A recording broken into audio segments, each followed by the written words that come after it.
Assalamualaikum warahmatullahi wabarakatuh. Di video pembelajaran praktikum kali ini, kita akan membahas cara menggunakan dua tools yang berbeda. Yang dimana di video kali ini kita akan dipandu oleh dua orang. Yang pertama yaitu saya, Fatah Halmar, dan rekan saya, Maulani Nurtilawa.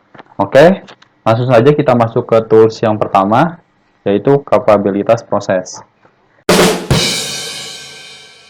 Nah, ini kan kemarin ada yang nanya nih, di peta X bar dan peta R chart, itu gunanya rumus-rumus yang di bawah itu untuk apa sih? Nah, guna-gunanya rumus yang di bawah itu berhubungan dengan analisis kapabilitas proses, yang dimana analisis ini digunakan untuk membandingkan dari kerja proses dan dibandingkan dengan hasil produk yang dikeluarkan atau output produk. Seperti itu. Lalu estimating process variation-nya menggunakan data variabel. Data variabel itu yang kemarin saya jelaskan, di mana data yang menggunakan pengukuran dengan rumus sigma sama dengan R bar dibagi D2, atau juga bisa menggunakan sigma sama dengan S bar dibagi C4. Dengan proses spread-nya sama dengan UP ditambah plus minus dikali 3 sigma, seperti itu. Terus untuk indeks kapabilitasnya, yang dimana ini bisa menjadi poin, rumusnya adalah sama dengan allowable spread dibagi actual spread, yang dimana sama dengan USL dikurang LSL. Nah, singkatan USL ini adalah upper specification limit dikurang lower specification limit dibagi 6 sigma. Nah, ini syaratnya adalah sebagai berikut. Apabila jika CP kurang dari 1, maka proses tersebut dikatakan tidak kapabel atau tidak baik. Apabila CP sama dengan 1, maka dikatakan proses tersebut ada di titik garis tengah, yaitu marginal capable process, yang dimana proses tersebut berjalan dengan normal, tapi masih ada kemungkinan menghasilkan produk akhiran cacat atau reject. Yang ketiga, apabila CP lebih dari 1, maka dikatakan proses capable atau proses sudah sangat baik dan mendekati lean. Nah, biasanya digunakan CP nilai udah melewati nilai dari 1,33, maka proses yang digunakan untuk membuat produk sudah sangat menyampai dari sistem lean, di mana sistem lean itu sudah zero waste. Waste itu seperti apa? Ada barang yang cacat, terus waktu menunggu, nah itu waste. Nanti teman-teman akan pelajari di mata kuliah selanjutnya. Lalu kita masuk ke kurva. Kurvanya ini ada LSL, USL. Nah, tadi saya sudah jelaskan LSL, USL itu apa. Nah, ini bentuk-bentuk yang dimana tadi syarat-syarat dari si CP itu terjadi. Nah, jika CP-nya kurang dari 1, kurvanya akan terjadi seperti ini, di mana dia masih ada di luar dari si LSL, USL. Jika CP sama dengan 1, dia ada di dalam, tapi masih menyentuh garis LSL dan USL. Jika CP-nya lebih dari 1, dia sudah seluruhnya di dalam, tidak menyentuh garis, yang dimana nantinya garis kurva ini akan berjalan stagnan dan tidak akan menyentuh garis si LSL dan USL. Lalu indeks kapabilitasnya, proses performance itu bisa dinilai dari CPK sama dengan minimum dari nilai CPL dan LSL-nya. Untuk sebaran non-normalnya, ini nanti kita tidak akan gunakan rumusnya. Jadi, di kesimpulannya adalah jika CPK sama dengan CP, berarti proses berada tepat di tengah specification limit. Jadi, misalnya CP-nya sama dengan CPK, dia tengah-tengahnya ada di garis specification limit, seperti itu. Ya, ini sama.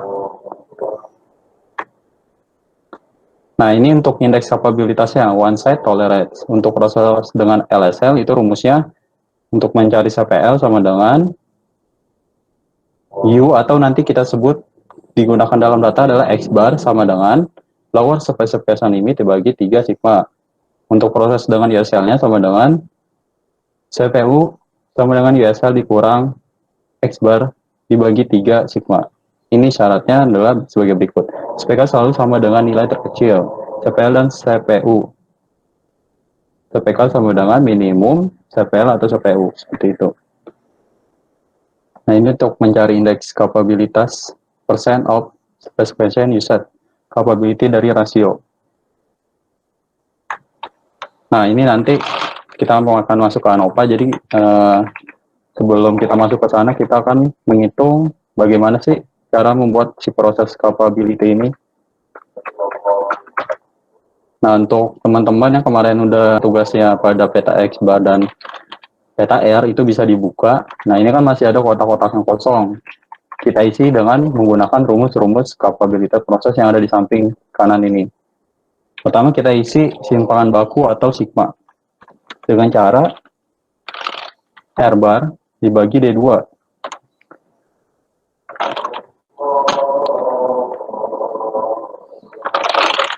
Nah, terus kita udah dapat sigmanya.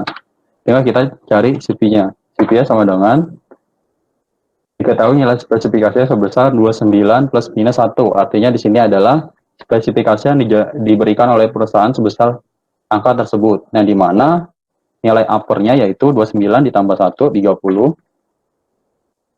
Terus di rumusnya dikurang 29 dikurang 1, yaitu nilai LSL. Dibagi, jangan lupa untuk buka kurung, karena nanti akan berbeda hasil hitungannya. 6 dikali nilai sigma yang tadi kita sudah hitung. Kalau nggak ditutup kurung kan terjadi seperti itu. Lalu kita mencari nilai CPU yang nanti akan digunakan di dalam grafik. CPU-nya rumusnya adalah USL. Buka kurung 30 dikurang X bar yang kemarin kita gunakan.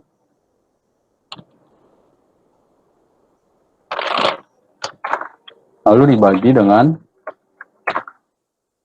3 sigma.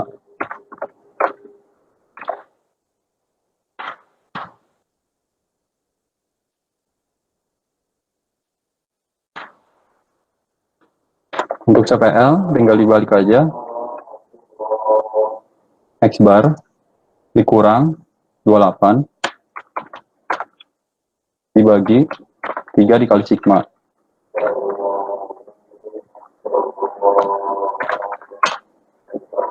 Nah, ini untuk mencari CPK-nya sama dengan min dari CPU CPL.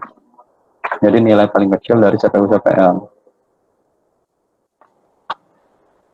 Nah, ini nilai CP sama CPK-nya tidak sama, artinya garis dari si senternya tidak bakal berada pada titik yang sama, seperti itu. Nah, dari sini kita udah dapat mengambil kesimpulan di mana nilainya itu CP yang didapat sebesar 0,2. Artinya, dari proses pengukuran sebanyak 5 kali ini dengan 10 sampel, itu menunjukkan bahwa kualitas proses yang terjadi terhadap output yang dikeluarkan itu kurang baik, karena didapat nilai CP-nya kurang dari 1, seperti itu. Nah, untuk membuat grafiknya, saya akan menggunakan software dari Minitab. Pertama-tama kita akan copy pastekan dulu data diameter 5 kali pengukuran, lalu kita pastekan di template kerja daripada Minitab. Lalu kita ke menu bar, klik start dan cari quality tools, terus ke subbar capability analysis dan kita pilih distribusi normal. Kita gunakan yang subgroup karena kita menggunakan data yang tidak single, jadi kita menggunakan, dan ini tinggal di blok. Select, isi bagian lower dan uppernya saja. Lowernya sebesar 28 yang tadi didapat dari spesifikasi yang diberikan oleh perusahaan. Lalu tinggal kita oke. Untuk mengerjakan proses yang tadi di Excel sebenarnya hanya dengan satu langkah menggunakan software Minitab saja sudah bisa. Tetapi alangkah baiknya Excel juga kita hitung, karena dalam proses yang manualnya itu kita perlu ketahui dari mana angka-angka itu berasal, seperti itu. Jika yang dari Minitab kita memasukkan input data yang kita mau hitung saja, tapi kita tidak tahu proses bagaimana cara menghitungnya, itu akan membuat kita bingung sendiri, seperti itu.